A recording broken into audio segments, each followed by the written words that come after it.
What's going on, guys? This is Bobby Douglas, and welcome to another 2021 NBA Draft Prospect full game video breakdown.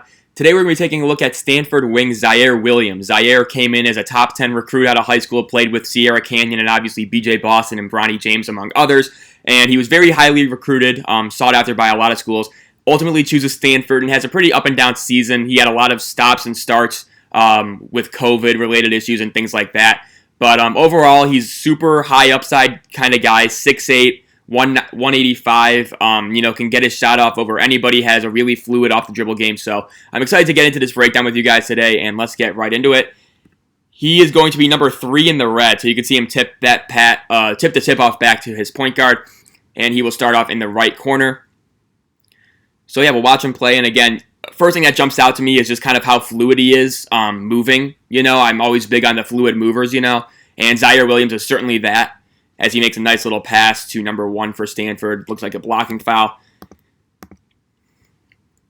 But, just in terms of the movement and just the overall fluidity of Ziaire Williams, that's kind of the first thing that I notice when watching his tape.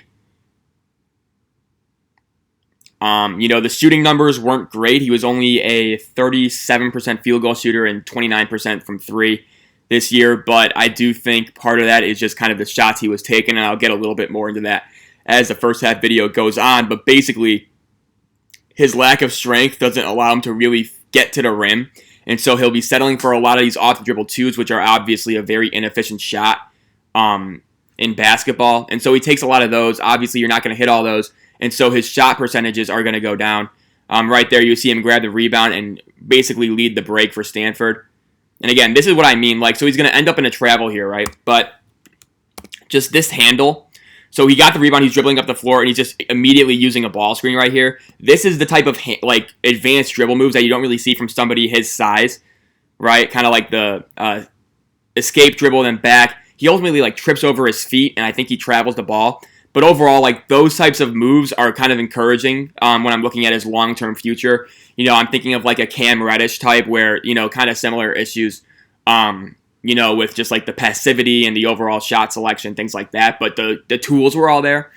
That's kind of where I'm putting Ziaire Williams. I don't think I'm as high on him as I was Cam Reddish coming out, but I do see a lot of similarities there in terms of their game.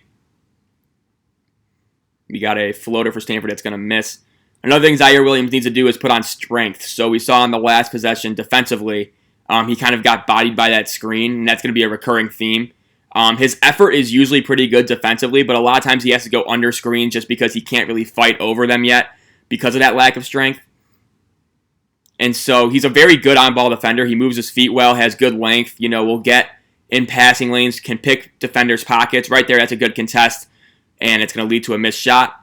But just a lack of strength really kind of limits his ceiling right now defensively. And so obviously if he gets stronger, then all of a sudden he becomes a much more impactful defender. So you're talking about a guy who could probably guard 1 through 3, maybe 1 through 4 if he gets to a certain level physically. We got free throws here, so I will skip ahead.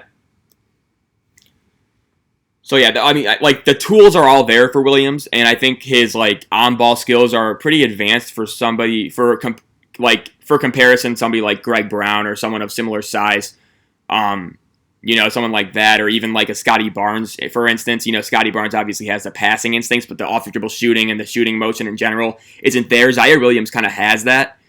Or a Jalen Johnson, who we looked at yesterday, similar issue. This is going to be a 10-second call. Zaire's not into play, so I'm just going to skip ahead here.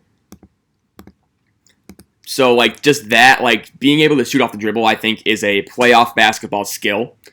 And so when you have playoff skills, usually you find yourself on a roster right here. So it's going to lead to a charge, but I just want to see how Ziaire, he can't really get over this screen just yet. He doesn't really get hit, but he kind of has to go out of his way to avoid contact. And I do appreciate that he doesn't die on this, right? So he avoids it, but you can tell he's kind of 2 steps behind. You really want to be right around here. But you can see Zaire's right here. And so he kind of has to chase over all these screens. This should be a switch, right? And so he's pretty far behind, but I appreciate the fact that he's he has the energy and the motor to not really give up on the play. We see a lot of guys, especially young guys, kind of just give up once they get hit. Zaire's not going to give up. He's not a lazy player. He has good energy, good hustle, good focus. But just, again, the strength, just, he has to go under a lot of screens. It puts him a step behind a lot of times. And so, but like the tools are all pretty much there. And you can see right there, he's going to brick this shot. And this is the type of shot I was talking about, right? So we see, again, like maybe he has a lane. Like maybe you want to attack Evan Batty here. But again, he's going to rise up for this tough 16-footer. And listen, he can get his shot up like over anybody. That's not the issue. But it's just like how efficient are these shots? And obviously, as we know, for the math revolution, right? Like 3 is more than 2. Close 2s are better than far 2s. This is a far 2. Not the type of shot you're going to be taking a lot in the NBA.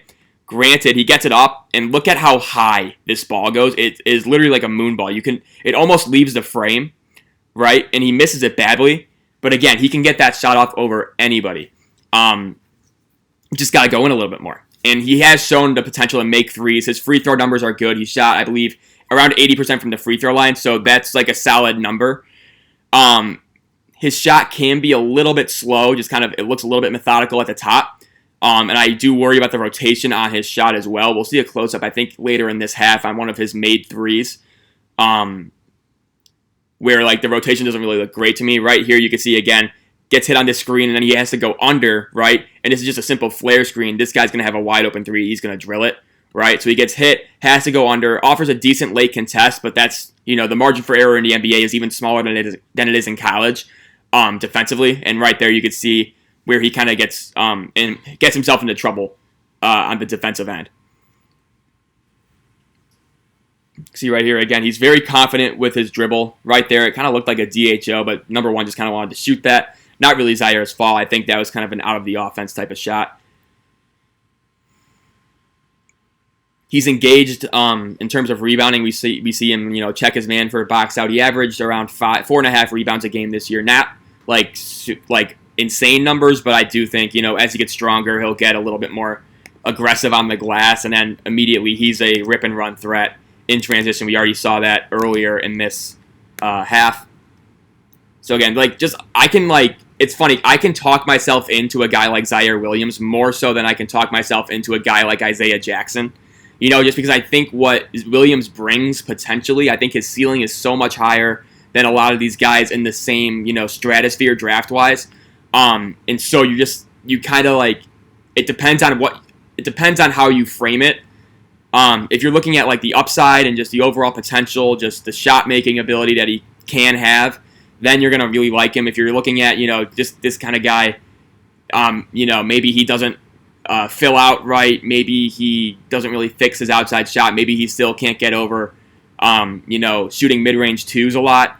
Then maybe you're going to have him lower. I know for me, I had him lower, like 28, and I already know he's probably going to be moved up to like maybe 21, 20, if not higher. I wouldn't put him in the lottery, but I would probably put him in the teens maybe, or low 20s, or high 20s, depending on how you look at it, but like 21 through 24 range. You can see right here, I think Ziaire had this contest. Yeah, again, pretty good contest right there. And it's going to be Stanford ball. So it's kind of just like an interesting little, thought experiment. It kind of just goes down to like, what do you value in a prospect? For me, if I see off the dribble shooting and if I see fluidity in that, I tend to just skyrocket a guy up big boards, up my personal big boards. So like Ziaire has that clearly. And so now I'm starting to like really kind of buy into him a little bit more than I was maybe in March or April. So again, it all depends on what you value. Beauty's in the eye of the beholder. And so Zaire's going to be one of these guys who people have slotted from like maybe 12 to 31. It's super wide range for him. And personally too, like I think off the court, he's very intelligent, hardworking. Chose Stanford. He's going to finish his degree there. Obviously Stanford's like one of the best schools in the country. So I mean, smart kid, good head on his shoulders. He came from a military family, I believe, so he has that discipline instilled in him from a young age. And so I don't really have to worry about anything off the court with Ziaire, which I think is a very promising sign, especially for somebody whose ceiling maybe isn't in the near future, So I can trust him to kind of work on that a little bit more. And I believe, Ziaire is out for a little bit right here. He's only out for like 2 minutes in this first half. Then he comes back in and plays the remainder. So I'll skip ahead to 15:58. There we go. And so he's back in here. I believe he got like 12 minutes. 12 minutes left in the first half, and he's in for the remainder of the first half. So we'll see a lot more. He's going to hit a few really big-time shots here, too, in this next stretch. So if you're thinking about leaving the video, please don't. If you don't, you probably want to see these shots. So just FYI, we got an and one here for Matt Murrell, I think is his name. I think he's another freshman who was like a top 100 guy for Stanford, if I'm not mistaken. I think Stanford has another top 10 guy coming in. I think his name is Harrison Ingram. I think he ended up going to Stanford. I'm not 100% sure on that, but again, right there you can see Ziaire, choppy feet, kind of just, being in two places at once, as I've always mentioned, like one pass away, where are you? Are you going to stunt? Are you going to rotate back to the near side corner shooter? Right there, another good contest that just happens to go in. Again, like he's gotten two good contests on shots, and they just happen to both go in. It's kind of just unfortunate. But overall, I like the process where he's at. He does kind of have some lapses off the ball defensively. He'll let cutters go by him. He'll fall asleep a little bit on tagging responsibilities. Typical freshman mistakes. But overall, I would say that good off-the-ball defense outweighs the bad. You can see right there, like this is the type of shot where you're just kind of like, why isn't he in the top 10? Okay, so right here, okay. First of all, he's going to get the ball screen. He's going to snake the ball screen, which at 6'8" is like really impressive. And then he's going to rise and fire from the elbow. This is just really impressive stuff. If he made more of these, or if he just shot a better percentage, like going towards the rim a little bit more, then maybe he'd be higher on draft boards. But again, gets the guy on his back, really savvy pick and roll. You see Trae Young do it all the time. Chris Paul do it all the time. And this is a 6'8" forward doing this. Again, gets him on his back and immediately steps back to the right side to get this guy out of his way, makes this guy come up, and it's just going to be a rise and fire from the elbow. And because he's so long, he can shoot over anybody, and the shot arc is literally like the arch in St. Louis. It is just I'm trying to get it right on my frame, but like got good contest right there. Sorry, I'm too busy doing this shit. Here. So again, good job by Ziaire, just kind of giving that low contest, being physical. Something that you don't always see from him. But, again, like you see the shot contest, right? It is literally like,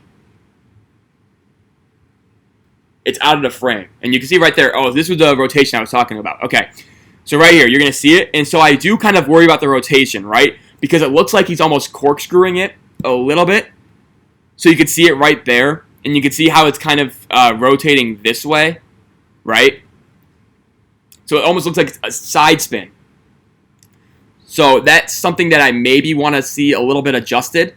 But overall, the fact that he can get that shot up anytime he wants to, that's probably the most important thing for me. And he does that, and it's a great possession for Ziaire.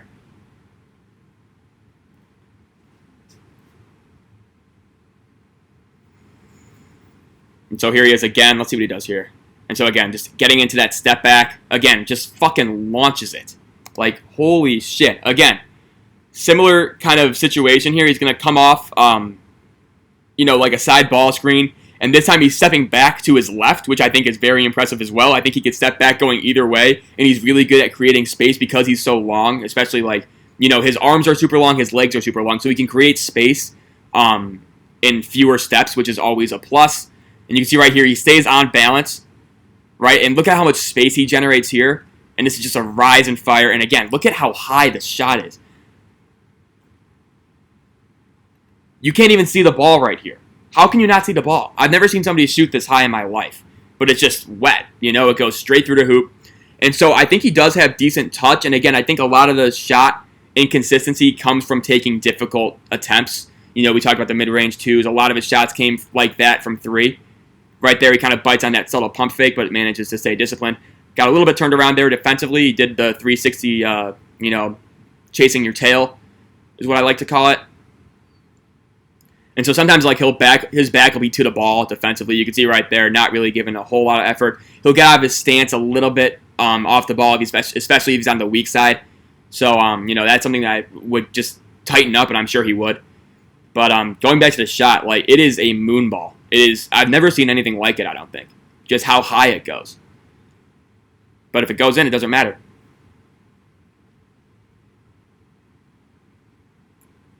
We got a jump ball here. And another plus, not saying this is ever going to be a situation that emerges, but let's say there's 4.6 seconds left on the shot, right? On the game clock. You're down by one. So again, right there, you can kind of see the corkscrew motion with that shot. But maybe you're down 1 point with 4.6 seconds left. Get it to Ziaire Williams, right? And that ball is going to take forever. You will be here until next year waiting for that ball to hit the rim or go in. So That's also a plus if you want to buy yourself an extra second. Just a thought. Again, very specific, odd situation.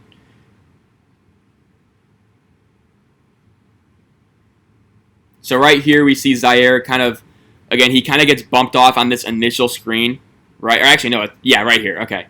So he kind of has to avoid this, right? And then all of a sudden he's like really far behind, right? And so right here he probably should have made a better effort right around the top of the key, maybe to just try and get back in front. But I think at that point it looked like Stanford was pretty committed to switching. So, nothing too major. Again, just kind of less like the, if he can fight through screens a little bit better, that's going to be somewhat difficult because he does have a pretty high center of gravity, and that requires a lot of lower leg strength. But we'll see how he develops. You can see right here coming off, looks like one of the DHO didn't get it. And Oscar da Silva is going to, nope, never mind. There we go, yep. Oscar da Silva is what people want Luka Garza to be, I think, in the NBA. I think. I haven't watched enough of da Silva, but just looking at his games. So right here, you're going to see one of the bigger mistakes Williams is going to make defensively in this game. This is what I mean. So again, like somebody should be picking up Batty a little bit earlier. Nobody does. So it's Zaire's responsibility to kind of sneak over and protect that rim run, right? Nobody does, and you can see right here, like, look at how wide open he is. Williams hasn't even picked it up yet. He's going to react, but he's going to react late, and it's too late by that point. It's going to be an easy layup. That's one of the worst defensive possessions he'll have in this game, just kind of picking up that tag. And again, usually he's pretty good off the ball, but sometimes he just kind of spaces out for a brief second or two. So just something to tighten up. But overall, like defensively, I think he's a positive guy on that end of the floor. And he just is making freshman mistakes. Again, his year was so, like, wrecked by COVID in a way. He got totally screwed with just, like, his whole situation. And, like, he had 2 deaths in the family.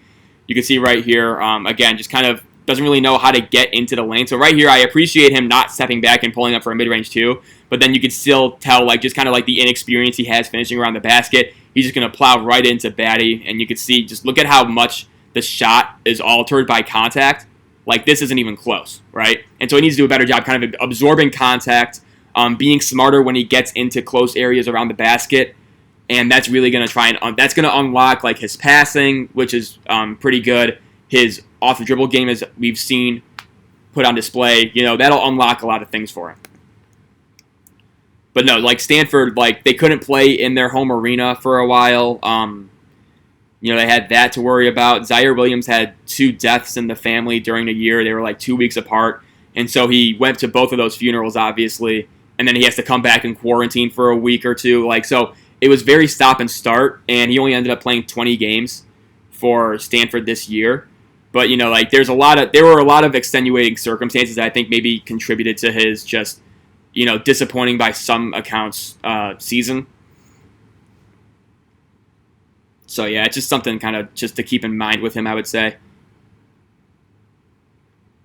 See right here, again, nice job staying attached. And, again, good defense right there. And he manages to snag that rebound, get it to a teammate. He may have tipped that. But, that's pretty impressive stuff right there. Just making sure he's straight up. Again, very simple stuff. You can see he's looking for that step back off the dribble. Can't really get it off there. We got a 3 from Stanford there. But yeah, no, like the more I'm like talking about Ziaire Williams, the higher I'm getting on him. He's definitely gonna be a riser on my next big board.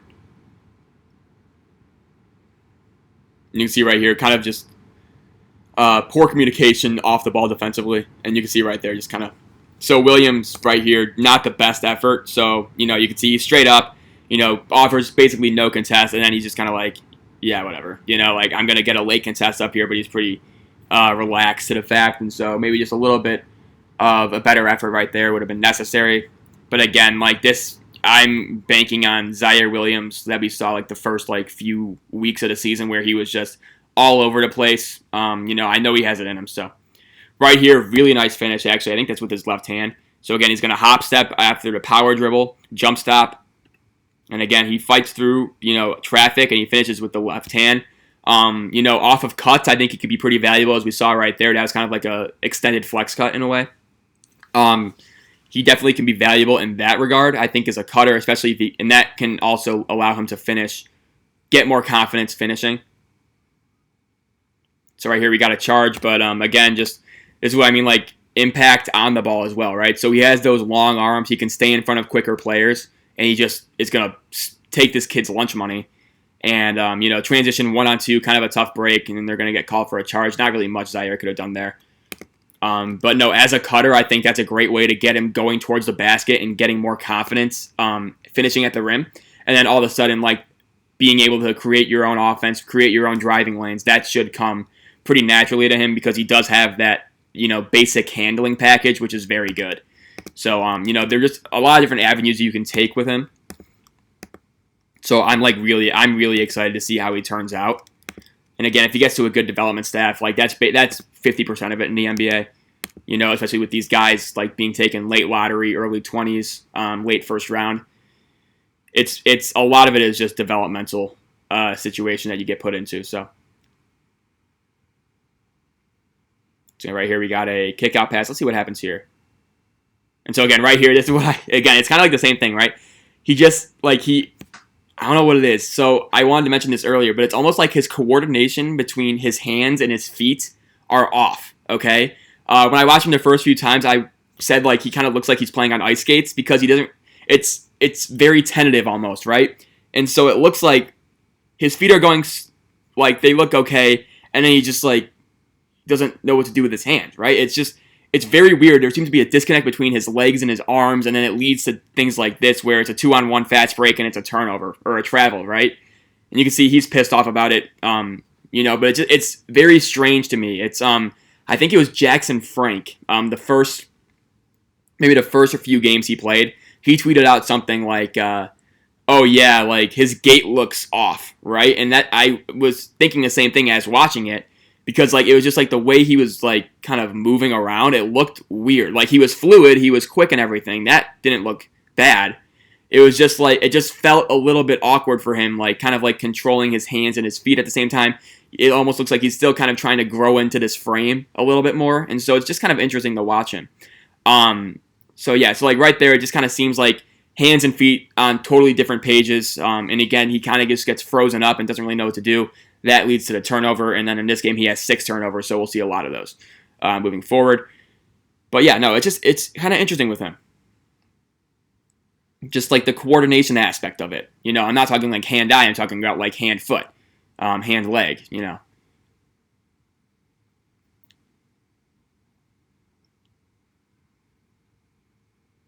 We got Jabari Walker right there. He was supposed to be He was the guy that went nuts in the tournament. I think he had like 30 in the first round against, who'd they play? Who'd Colorado? Oh, they played, Georgetown. They played Georgetown, and he went bananas, and then in the second round he kind of gave a clunker against Florida State, but he was a guy on a lot of people's draft boards. He'll probably rise into the first round for 2022. You can kind of see points and rebounds per 40 minutes, like 24 and 2, like that's kind of ridiculous. Just kind of that thing. It's pretty much on cue with what I was saying.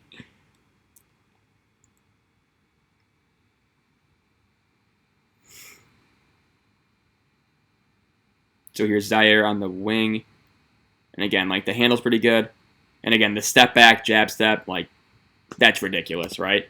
But you can see what I mean, though. It's almost like he dribbles too close to his body, right? And so, like, this is pretty impressive stuff. But it's almost like his dribble doesn't really get him anywhere just yet. Except the only place where he can go is back. And so he takes a lot of these step back 2s, step back 3s.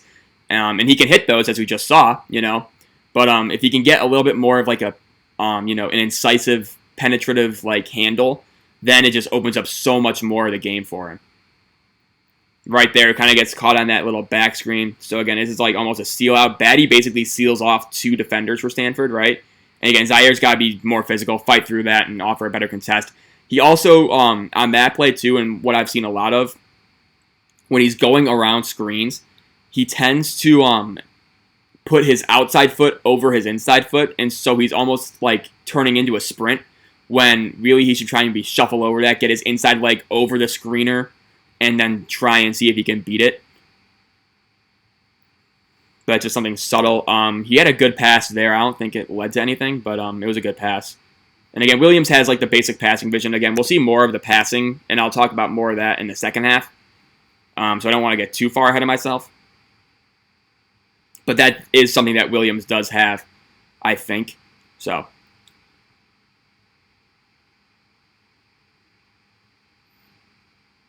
again, right here, again, really nice defense. Again, this is on McKinley Wright, I think. And he's one of the better point guards in the Pac-12 this year. And you just see Williams, he would be starting off possessions against him and other players like McKinley Wright. So right here, he kind of has to go under that DHO. Not a horrible decision on that play in specific. Got 5 on the shot clock. Get it to Jabari Walker. They're going to double. Good job by Williams zoning up that weak side. And it's going to be a shot clock violation. Just little subtle things, and this is what I mean. So, like I said, sometimes he has lapses off the ball. Other times he's pretty good. Most of the time he's pretty good. Right here is an example of that. Again, very subtle, but again, 3 seconds on the shot clock. You can see Williams is now zoning up, and he notices, like, that's what he has to do, right? And that's just really subtle. Prevents a pass. Not much going on there anyway. But, just little things like that I think are really effective. And because Williams is so long and so quick, he can get his hands on any, like, skip pass, things like that. And lead a transition fast break going the other way. So we have the final, I believe, 2:24 left in this first half. Williams, I think, plays a little bit less in the second half just because this game gets out of hand for Stanford and they get blown out. But, he played 34 minutes. This was like one of his higher minute totals of the season. He was a starter at the beginning of the year, and then like once he had to be quarantined and everything multiple times, he fell out of the starting lineup, started averaging less minutes per game. Right there, he did a nice job fighting over that screen and staying strong defensively. But then again, like he kind of gets lost. He's fixing his headband, just kind of, just kind of interesting time to do that, but didn't hurt him in the end. But no, he fell out of the starting lineup, and I think he just turned the ball over right here again. And again, like the handle's good, but he does tend to, right. Okay, so right here, I might as well just talk about the passing right now. So he sees passes well, okay? Like he has good vision and everything, but it's just that he tries to force it when it's too late. He forces it into super tight windows, or it's just kind of like off in terms of timing. So like right here, like he sees Oscar De Silva's going to be open right now, and like maybe he makes this pass now, right? But he's going to wait like a second, and then by then the window's already closed, right? And so he's kind of getting better instinctual timing. That's only going to come with more reps. Right there, he had a nice little like kind of just like a quasi contest. He had his back towards Evan Batty, and he managed to just make life difficult for him. But just like the passing, I would say is kind of like this. It's not a swing skill with Williams, but it's certainly a skill that I think could make him a way better player, because he does have it in his bag. It's just kind of like, it's just kind of like, getting the timing down and things like that.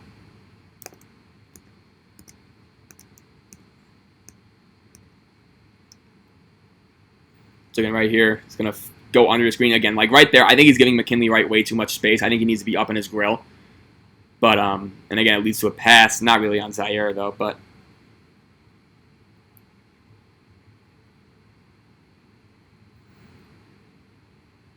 So again, he's going to try and post up. And again, this is not where I would want. Yeah, okay. There we go. Get back to your spot, Ziaire.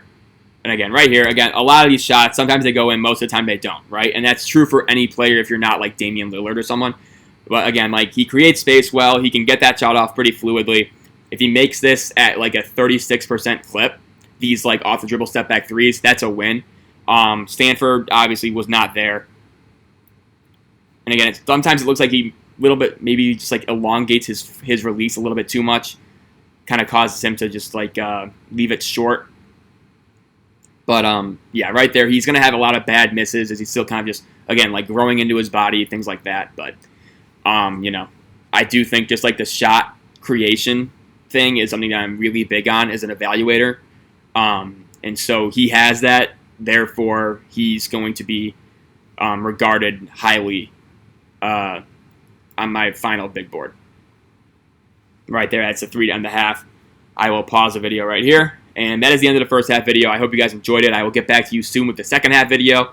Thank you guys for watching. Remember, if you want to see any player sooner rather than later. I think next week we got pretty much all open. I think Monday I'm doing James Book night, and I want to do maybe like a Cade Cunningham, and I want to get the big guys out, the big names kind of like out before the lottery, just so people can have this to look forward to, and or not look forward to, look back to, and just see like, you know, like, oh, my team is drafting fourth. What are the guys I'm getting at 4? You know what I mean? So I want to get like kind of like the bigger names out before the lottery, and then after the lottery, it'll be more of like maybe like the late lottery to like you know, fringe first rounders, early second rounders guys. My goal is to do like 50 of these, maybe 40, depending on if I want to do other things with the channel. But yeah, that's kind of where the direction's at right now. But again, if you want to see anybody in particular, please let me know. I'm pretty much wide open to any of these guys, so just let me know about that. And yeah, other than that, I will see you soon for the second half. Thanks so much for watching, and yeah, have a good day. Bye.